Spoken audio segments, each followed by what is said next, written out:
जंगल वाले बाबा नमो नमः, जंगल वाले बाबा नमो नमः, जंगल वाले बाबा नमो नमः, जंगल वाले बाबा नमो नमः, जंगल वाले बाबा नमो नमः। ओम नमः सिद्धेभ्य ओम नमः सिद्धेभ्य मंगलम भगवान वीरो मंगलम गौतमो गणी मंगलम कुंद कुंदार्यो जैन धर्मोस्तु मंगलम सर्वमंगल मांगल्यम सर्वकल्याणकारकम प्रधानं सर्वधर्माणां जैनं जयतु शासनं जैनं जयतु शासनं जैनं जयतु शासनं। वर्तमान शासन नायक महावीर भगवान की, आदिम ब्रह्मा आदिम तीर्थंकर आदिनाथ भगवान की, 1008 श्री मूल नायक श्री शांतिनाथ भगवान की, आचार्य कुंद कुंद भगवान की, अहिंसामय विश्व धर्म की, संत शिरोमणि आचार्य गुरुवर श्री विद्यासागर जी महाराज की,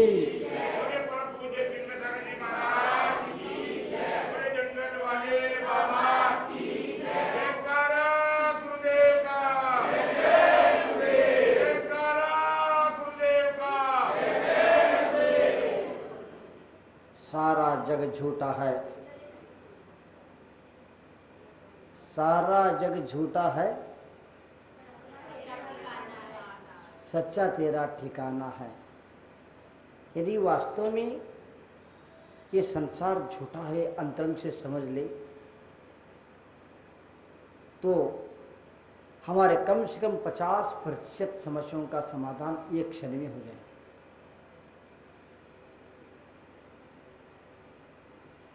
सारा जग झूठा, इतना यदि अंतरंग से स्वीकार कर ले, हमारे 50 से अधिक प्रतिशत समस्याएं एक क्षण में समाप्त हो जाएंगे। चाहे बहू हो, बेटी हो, पिता हो, पुत्र हो, दुकान की हो, मकान की हो, सर्विस की हो, कोई भी हो। और यदि श्रद्धा समर्पण के साथ, सम्यक दर्शन के साथ इस संसार की असारता को समझते हुए यदि संत के शरण में पहुंच जाएंगे तो तुम्हारे सारे समस्याओं का समाधान स्वयं हो जाएंगे। तुम्हारे समस्या का समाधान करने के लिए कोई आवश्यकता, परिश्रम करने की कोई आवश्यकता नहीं पड़ेगी। लेकिन जब अंतरंग से समझे और अंतरंग से समर्पित हो जाए तो बस काम समाप्त। आप अपने मन को टटोल लेना। एक बात अवश्य कहना चाहूँगा, तुम जितने जितने संसार के स्वरूप को समझते चले जाते हो, आचार्य उमा स्वामी महाराज ने तत्वार सूत्र में कहा है, जगत काय स्वभाव हुआ संवेग वैराग्यार्थम। जगत अर्थात संसार, काय अर्थात शरीर, जगत काय स्वभाव हुआ, जगत और संसार, संसार और शरीर के स्वरूप को जो समझता है उनको नियम से वैराग्य हो जाता है। लेकिन आज तक हमने इसको समझा ही नहीं है। यदि संसार के स्वरूप को समझ ले, शरीर को स्वरूप को समझ ले, खिला पिलाओ या नहीं लाओ फिर भी यह तन मैला है, ऊपर सुंदर चाम देख कर आत्म को ही भूला है, चाम दूर कर अंदर देखो गायब होती सुंदरता, हाड़ मांस और खून पीप से घर भरा घड़ा यह नित बहता। विचार करो, संसार और शरीर के स्वरूप को समझ ले। बहुत सुंदर हो, बहुत सुंदर हो, एक बार ब्रेड लग जाए अंदर की खून आ जाए कितना विवस्थ लगता है।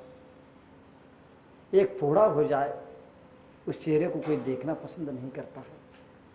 संसार के और शरीर को स्वरूप को समझो, ये रूप शाश्वत नहीं है, अपने आत्मा का स्वरूप शाश्वत है, लेकिन हम अपने रूप के पीछे लग करके हम स्वरूप को भूलते चले जाते हैं। रूप के पीछे लग करके हम अपने स्वरूप को पीछे लगते चले जाते हैं। इसीलिए मैंने 12 भावना में लिखा है, खिला पिलाओ या नहलाओ फिर भी यह तन मैला है। तुम्हें कितने भी इसको खिलाओ, कितने भी इसको पिलाओ, कितने भी इसको नहलाओ, फिर भी यह तन मैला है। दिन में कितने बार नहाते हो? गर्मी में आपने अपने जीवन में कितने बार नहाया? आप अपने इंद्रियों को कितने बार साफ किया? क्या साफ हुआ है क्या? देखो, विचार करो। खिला पिलाओ या नहलाओ फिर भी यह तन मैला है। ऊपर सुंदर चाम देखकर आत्म को ही भूला है। ऊपर सुंदर चाम चर्म को देखते हैं तो अंदर की आत्मा को भूल जाते हैं और संसार विषयों में कषय में लग जाते हैं। बंधुओं, एक बार अंतरंग से समर्पित हो जाओ गुरु के श्री चरणों में, और एक बार अंतरंग से संसार और शरीर के स्वरूप को समझ जाओ, तुम्हारा सारे संसार समाप्त। समस्या ही नहीं, संपूर्ण संसार ही समाप्त। और जो अंतरंग से गुरु के श्री चरणों में समर्पित हो जाता है वह सम्यक दृष्टि स्वयं समर्पित नहीं होता, स्वयं के साथ उनका जो कुछ है सब कुछ उनके चरणों में समर्पित कर डालता है। चाहे पैसा हो, चाहे परिवार हो, सब कुछ। ये होता है समर्पण, ये होता है सम्यक दर्शन, ये होता है जीवन। और ऐसे समर्पित करने के लिए सच्चा साधु मिलना भी बहुत कठिन होता है। और सच्चे सम्यक दृष्टि सच्चे साधु को परख कर सकता है और सब कुछ सौंप सकता है। अन्यथा किसी के चरणों में सौंप देंगे तुम्हारा जीवन खतरे में और पड़ सकता है। लेकिन इन दोनों को समझने की आवश्यकता है। लेकिन जब तक तुम अपने जीवन में संसार और शरीर के स्वरूप को नहीं समझोगे और अपने आप को सच्चे गुरु के चरणों में नहीं सौंपोगे, तब तक तुम्हारा समस्या का समाधान होने वाला, संसार से मुक्ति मिलने वाली नहीं है। आज करो या कल करो या परसों करो या वर्षों बाद करो, ये तुम्हें करना होगा, तभी तुम्हारा विकास होगा, तभी तुम्हारा कल्याण होगा। इसके बिना कल्याण मायाचार छल कपट से कुछ भी होने वाला नहीं है। यह सब संसार परिभ्रमण के लिए कारण है। निष्कपटता के साथ स्वरूप को समझना और समर्पित होना, यही मोक्ष मार्ग है। इसके बिना मोक्ष मार्ग प्रारंभ हो नहीं सकता। मुनियों के साथ तुम कितने भी घूम लो, कितने भी उनके साथ 24 घंटे रहो, लेकिन संसार और शरीर को, शरीर के स्वरूप को नहीं समझा और अंतरंग से समर्पित नहीं है निष्कपटता के बिना, तो आपका मोक्ष मार्ग अथवा सन्मार्ग शुरुआत होने वाला।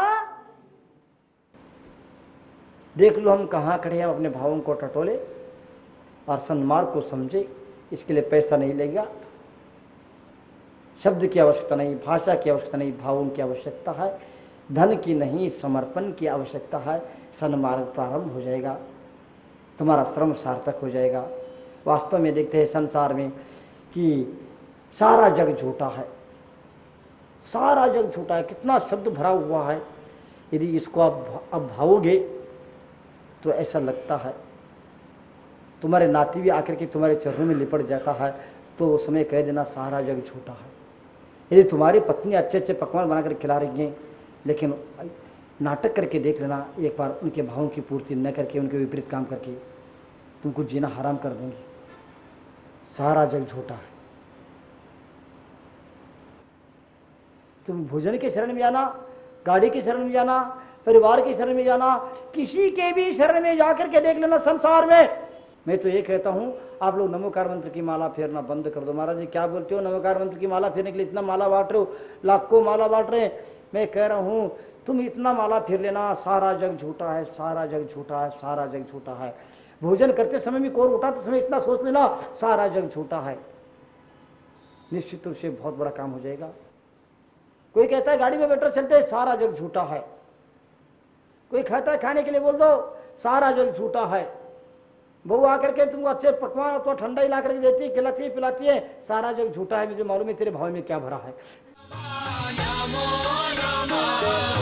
जंगल वाले बाबा नमो नमः।